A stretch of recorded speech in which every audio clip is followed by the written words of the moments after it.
Vous êtes en compagnie de Radio Taïwan International.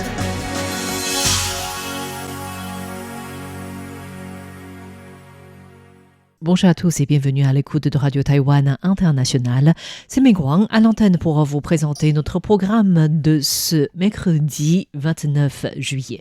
Dans un premier temps, le journal d'information qui vous sera proposé aujourd'hui par Florian Dai. Ensuite, je vais vous parler d'une exposition réalisée à partir des données et des objets collectionnés par Tori Ryuzo, un anthropologue japonais au début du XXe siècle. C'est à suivre dans le décryptage. Ensuite, pour la partie de nos émissions thématiques, tout d'abord, les joies de l'éco-construction de Sasa qui va vous parler de comment définir l'essence de l'éco-construction. Ensuite, pour les auditeurs qui nous suivent en ligne, vous pouvez aussi écouter l'émission L'Art des musées de Miao Yonghua. Aujourd'hui, les missionnaires européens chez la dynastie des Qing. Une excellente écoute à tous en compagnie de RTI. Tout de suite, le journal d'information de ce mercredi 29 juillet en compagnie de Florian Dai. Et voici les principaux titres.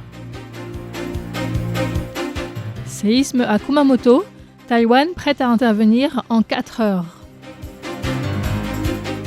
L'Afrique du Sud désigne Taïwan comme Taiwan China sur son site de visa électronique. Coopération des gardes-côtes américains et taïwanais. Séisme à Kumamoto. Un séisme de magnitude 7,1 a frappé la préfecture de Kumamoto au Japon le 28 juillet avec une intensité maximale de 7 sur l'échelle japonaise, soit la plus forte secousse enregistrée depuis le séisme de la péninsule de Noto en 2024. Au moins 13 personnes sont mortes et plusieurs zones ont signalé des dégâts. La ministre de l'Intérieur taïwanaise, Liu Shefang, a indiqué ce mercredi devant le Yuan législatif que les équipes de recherche et sauvetage taïwanaises étaient prêtes à partir sous 4 heures dès réception d'une demande d'aide du Japon. Elle explique que les pompiers de garde sont prêts à partir. D'après les informations dont nous disposons, d'autres répliques, voire des séismes de plus grande ampleur, pourraient encore survenir à Kumamoto. Dès l'annonce du séisme, l'administration des pompiers a mobilisé ses équipes de garde, Tainan, Hsinchu et Jiayi, ainsi que Kaohsiung, qui n'est pas de garde ce mois-ci, mais dont le maire a demandé la mobilisation de son équipe spéciale, Kaohsiung étant ville jumelle de Kumamoto. Toutes nos équipes sont donc prêtes selon leur échelle respective et peuvent partir sous 4 heures en cas de besoin.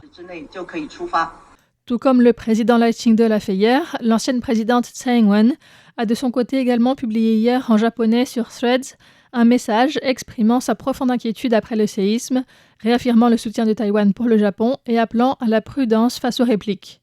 Le ministère des Affaires étrangères a indiqué avoir immédiatement contacté son bureau de l'association d'échange Japon-Taïwan à Taipei pour exprimer son soutien et instruit son bureau à Fukuoka pour suivre la situation des ressortissants taïwanais sur place. China Airlines a annoncé l'annulation des frais de modification ou de remboursement pour les vols à destination de Kumamoto jusqu'au 5 août, avec la possibilité de report vers des aéroports voisins, ainsi que le transport gratuit de matériel d'aide humanitaire jusqu'à la fin du mois d'août, en coordination avec les autorités et organisations caritatives.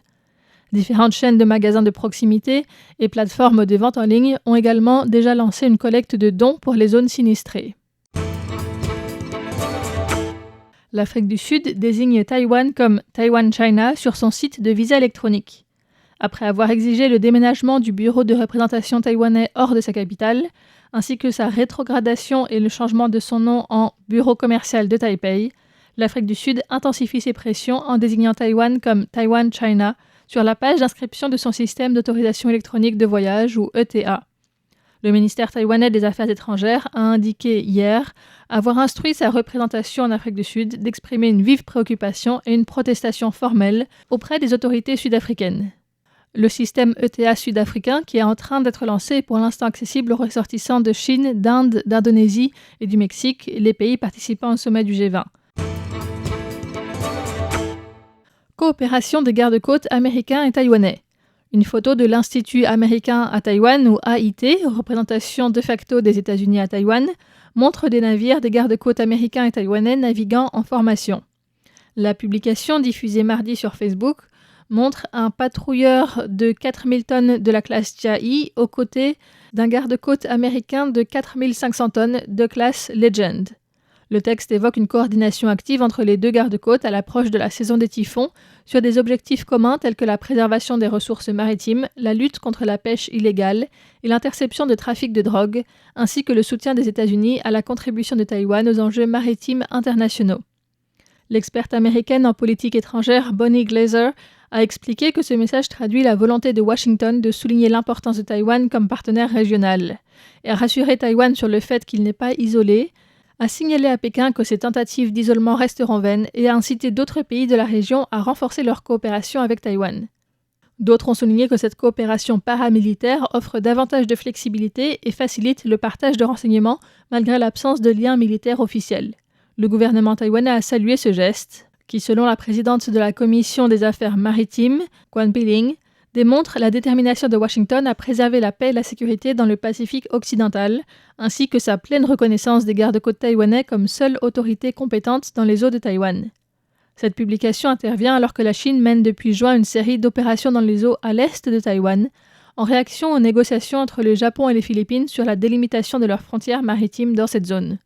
Selon les gardes-côtes taïwanais, des navires chinois officiels ont opéré ces dernières semaines dans ces eaux, ainsi qu'autour d'îles contrôlées par Taïwan en mer de Chine méridionale, diffusant des messages radio pour ordonner aux navires marchands de quitter la zone. 402 Taïwanais portés disparus ou détenus en Chine depuis 2024. Le président de la Commission ministérielle des Affaires continentales, Chiu Zhuecheng, a présenté ce mercredi devant le Yuan législatif un rapport sur les Taïwanais portés disparus ou détenus en Chine. Sur les 402 cas recensés depuis janvier 2024, 154 personnes ont été signalées disparues, 32 interpellées pour interrogatoire et 216 détenues. Parmi ces dernières, 134 étaient impliquées dans des affaires de fraude, 58 dans d'autres affaires pénales, 23 dans des affaires religieuses et une dans une affaire de sécurité nationale. Chiu Zhuecheng a précisé que le nombre de cas a été multiplié par 4 entre 2024 et 2025 et qu'en moyenne, cette année, 16 Taïwanais sont concernés chaque mois par ce type de cas. Il a cité des cas de personnes interpellées pour des simples photos dans des sites touristiques ou interrogées dans leur chambre d'hôtel avec fouille de leurs bagages et de leur téléphone. Pour Chiu Zhuecheng, ces statistiques visent à alerter sur les risques liés aux nouvelles lois sur la sécurité nationale en Chine et à inciter Pékin à mieux appliquer ces mécanismes de notification interdétroits. L'Academia Sinica, le ministère de l'Éducation et 4 grandes universités lancent un nouveau lycée expérimental scientifique. L'Academia Sinica a inauguré ce mercredi 29 juillet avec le ministère de l'Éducation et l'Université nationale de Taïwan, ainsi que les universités Cheng Kung, Tsinghua et Yangming Jiaotong, le bureau préparatoire du futur lycée expérimental scientifique, le premier de ce type. Un protocole d'entente a été signé à cette occasion, lançant la première plateforme taïwanaise reliant lycées, universités et instituts nationaux de recherche pour la formation des talents scientifiques, dans l'objectif de renforcer la compétitivité scientifique du pays. Selon l'Academia Sinica, ce partenariat permettra de bâtir un dispositif orienté vers la recherche, incluant encadrement par des chercheurs, projets thématiques, apprentissage en laboratoire et partage de ressources académiques, afin que les lycéens puissent se familiariser avec des enjeux scientifiques de pointe et développer tôt une pensée scientifique et une capacité de recherche autonome. RTI lance RTI Talk, une plateforme multilingue pour donner la parole aux nouveaux résidents à Taïwan. Radio Taïwan International a officiellement lancé aujourd'hui la plateforme RTI Talk, destinée aux nouveaux résidents de Taïwan, accompagnée d'un programme invitant administration publique, universités, associations de nouveaux résidents et organisations à but non lucratif à rejoindre ce projet collaboratif multilingue. La présidente de RTI, Cherry Lai, a rappelé que Taïwan compte désormais plus d'1 million de nouveaux résidents et travailleurs migrants dont les voix méritent d'être entendues. Elle a présenté RTI Talk comme un espace de vote, de contribution et d'expression sur les enjeux publics taïwanais. C'est une plateforme d'intelligence artificielle animée par la voix de tous, mais toujours vérifiée par des professionnels, puisque nous y publions chaque jour l'actualité importante. Des vérifications sont effectuées. J'espère que la plateforme deviendra un lieu de discussion riche, un endroit où se faire de nouveaux amis à Taïwan.